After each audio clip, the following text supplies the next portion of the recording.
Ni update mbalimbali kuhusiana na mitandao ya kijamii na tumeona video ya Tony Master ikiwa na trendi sana. Tony Master ni kijana ambaye amevuma kwenye mitandao ya kijamii kufuatia aina ya unywaji wake wa pombe. Yaani yeye huwa anakunywa zile pombe kali aina ya konyagi na pombe zingine kwa uharaka sana. Unakuta anakunywa kiwango kikubwa sana cha pombe. Na kuna video ambayo Tony alionekana akiwa anakunywa konyagi na chapati. Jambo ambalo watu walikuwa wanajiuliza sana kwamba kiwango cha konyagi kilivyo na ukali wake, uchachu wake, anawezaje kula na chapati?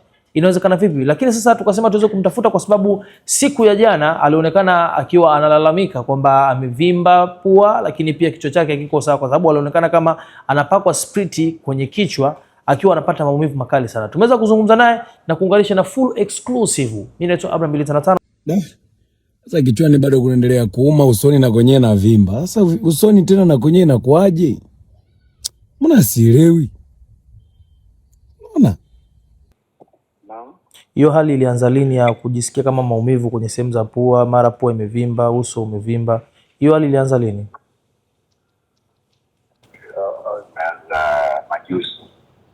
Imeanza majuzi. Okay. Na pale ulipokuwa unapakwa spriti ulikuwa unanyoa kwa sababu ya maumivu au ulikuwa katika harakati zako za kuweka nywele zako ziwe sawa?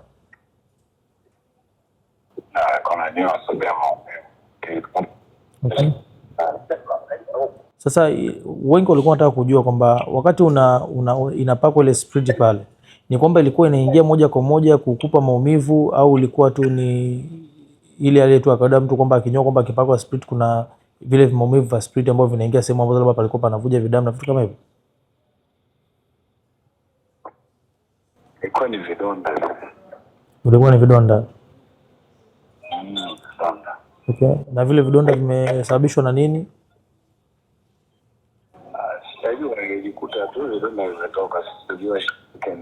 Okay. So ni kwamba sasa hivi hautajihusisha tena na unywaji wa konyagi kwa kiwango kile, mara unakula na chapati kiwango cha konyagi kama vile. Itakuwa ndo mwisho kabisa eh?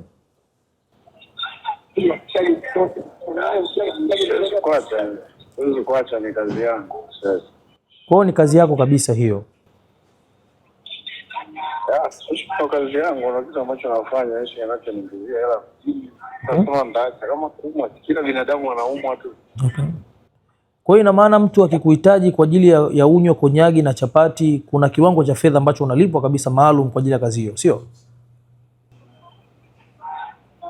Sina maana hiyo, lakini ni kazi yangu kwa sababu naingiza hela kupitia hiyo. Mimi kusema eti mtu anipe eti wala anywe pombe hapana, lakini na pombe wazo kufanyia brushing.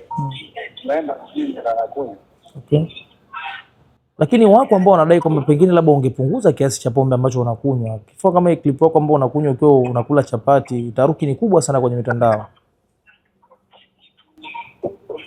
Mimi siwezi kupunguza kwa sababu si pombe kupitiliza. Kwa hiyo ni kiwango changu kidogo sana ninachotumia pombe.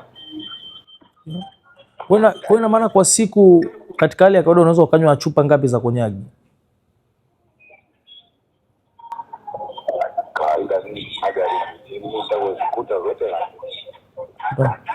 Umeona ushauri wa Manka mitandaoni ambao sasa hivi una trend huko? Profesa, nimesikitika sana kwa tatizo lako unalolipitia. Ila mimi nakushauri dawa ni hii hapa. Fanya hivi. Chukua hii. Sehemu zote zenye vidonda kichwani, sehemu zote zenye vidonda na maumivu, unachukua unamwagilia hivi. Unaona? Hivi. Unamwagilia kichwani. Alafu nyingine kwa muda wa siku 7 utakuwa umepona. Acha ujinga. Tumia hii hapa kunawia kichwani kwa muda wa siku 7 na nyingine kunywa. Utapona.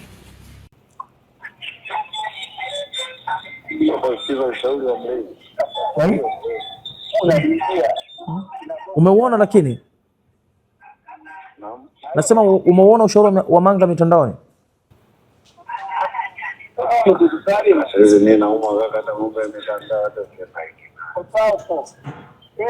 Vipi hospitali sasa umeenda wanasemaje, lakini pia taratibu zikoje?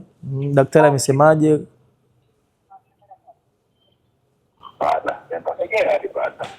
Ujienda hospitali?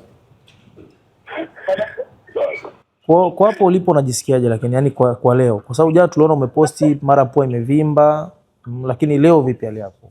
Ikoje?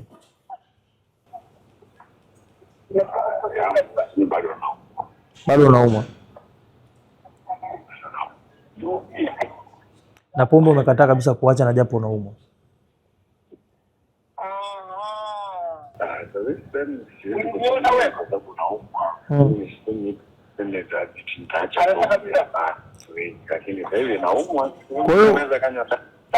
Kwa hiyo ina maana ukipona hautaki kazi nyingine yote zaidi ya hiyo ya kunywa pombe nyingi kupitiliza, konyagi hizo?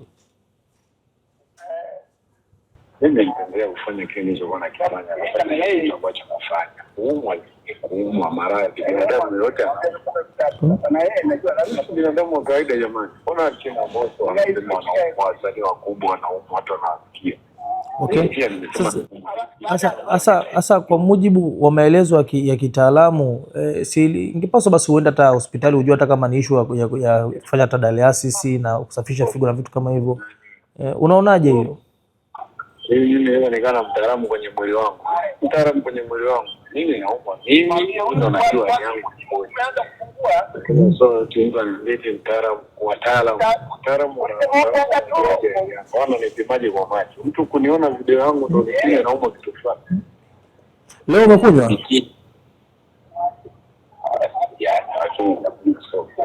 Sasa unaonaje ukaacha kabisa kunywa rafiki yangu ili uwe tu kama mtu wa kawaida, kwa sababu inaonekana madhara kama yameanza kuwa namna hii, huenda panaweza pakatokea madhara makubwa zaidi. Unaonaje ukaacha kabisa?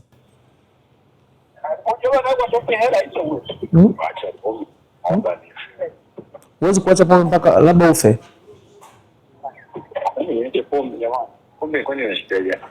Kwa sababu wengi wamekuwa wakikuonea huruma kwa hali ulionayo, kuvimba uso namna hiyo, kichwa hicho, maumivu.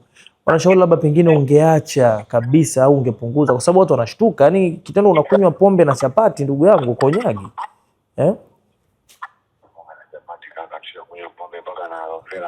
Okay, labda ikatokea ukapata kazi nyingine na watu wakakuwezesha, uko tayari kuacha kabisa? Kama ikitokea nimepata kazi naanza kufanya kazi nikaacha, ndio. Ukaacha. Okay, na nilikuwa nataka kujua ulikuwa unafanya hivyo kwa sababu labda mazingira yako ya vipato yalikuwa ni magumu sana au ilikuwaje? Ni maisha yangu tu, sio kipato, ni maisha yangu.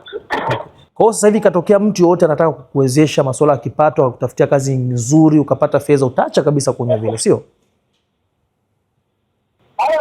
Sema nitaacha kabisa hapana, labda kutumia kwa vile nilikuwa naniona, lakini sema nitaacha pombe nitakuwa mwongo. Pombe siwezi kuacha, ila nasiwezi kunywa pombe kila siku. Ujue mimi watu wanaonitafsiri tofauti na mimi ni.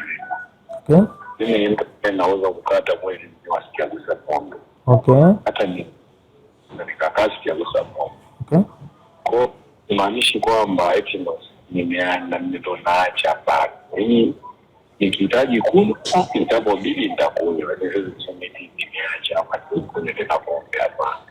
Okay. Kwa sababu swala la wewe kunywa pombe ni jambo jingine, lakini taharuki ni kwamba kiwango unachokunywa na kwa uharaka ule, afu kiangalia ni pombe kali, ndio zinakuwa watu wanapata sitofahamu kwenye tafsiri zao, wakifikiri labda kwa nini anafanya hivi. Lakini kingine ni kwamba wewe uko tayari kuumiza mwili wako kwa ajili ya kipato. Ngoja nikwambie kitu. Mtu anayesema kiwango anatumia pombe kwa kiwango kikubwa. Huwezi kutafsiri mtu kiwango wakati yeye ndo anakunywa. Hata pombe kila mtu anakunywa na ulewaji wake. Kuna mwingine anakunywa analewa bia moja, mwingine analewa bia tatu. Mwingine kwenye kindogo ile ya kinywa hata marundi ashalewa na mzima. Sasa mimi hawezi kusema eti natumia eti kiwango kikubwa wakati mimi ndo ndio na mwili wangu unakuwa bado. Ukikupa unanipimiaje? Hiyo nipimie hiyo pombe. Kwa kuna siku kwa kiwango kile unachokunywa waga unalewa kabisa, yani unakuwa ujielewi kabisa uko chakari. Yeye toka ugaji wangu wa pombe mambo ya kupasi. Hata nimeshika mata pombe wewe narejesha mimi najua vya kunywa. Kwa hiyo hujawahi kulewa kabisa? Sio kulewa. Okay.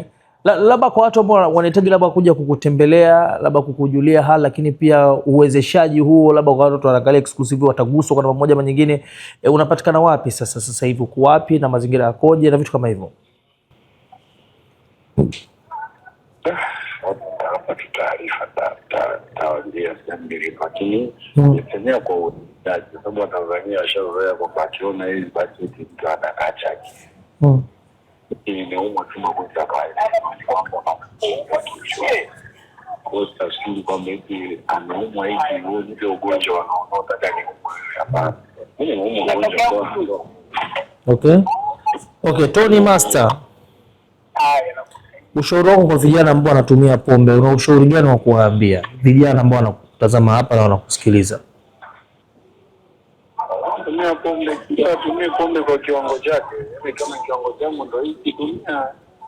Kubali kushauriwa na mtu kitu ambaye anaweza kukushauri pombe ni mbaya na pombe haijai kunywa. Pombe na ubaya gani? Ushauri wako zidi ya Manka ambaye naye pia ameonekana akikushauri, na wewe pia unamshauri nini Manka?